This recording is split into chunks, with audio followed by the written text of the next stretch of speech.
Sebelumnya, perkenalkan saya Henis Manjuta. Saya Saris Manjuta. Saya Devita Sinaga. Saya Rahel Sirait. Selamat menyaksikan. Perubahan pada benda bisa disebabkan oleh pelapukan.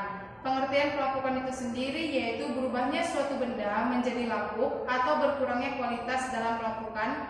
Ada 3 macam, yaitu pelapukan kimia, pelapukan biologi, dan pelapukan fisika.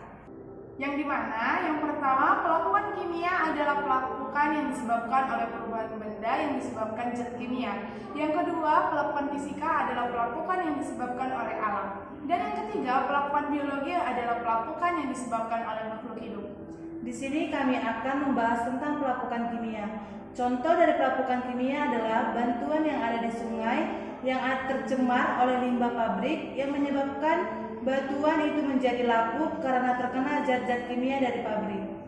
Alat dan bahan yang kami gunakan yang pertama kapur, kedua cuka, ketiga botol bekas atau cangkir.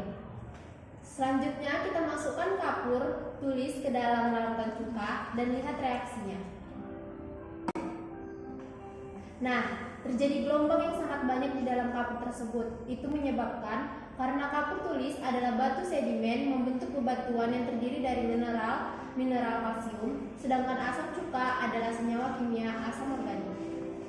Lama-kelamaan, kapur tulis akan menjadi lapuk karena dicampurkan dengan larutan cuka, tapi butuh waktu yang lama. Jadi kesimpulannya adalah jika kapur tulis dimasukkan ke dalam larutan cuka, maka akan menghasilkan karbon dioksida. Karbon dioksida adalah gas yang disebabkan munculnya reaksi gelembung. Sekian hasil dari percobaan sederhana kami terkait dari materi pelapukan. Jika ada kesalahan kata, mohon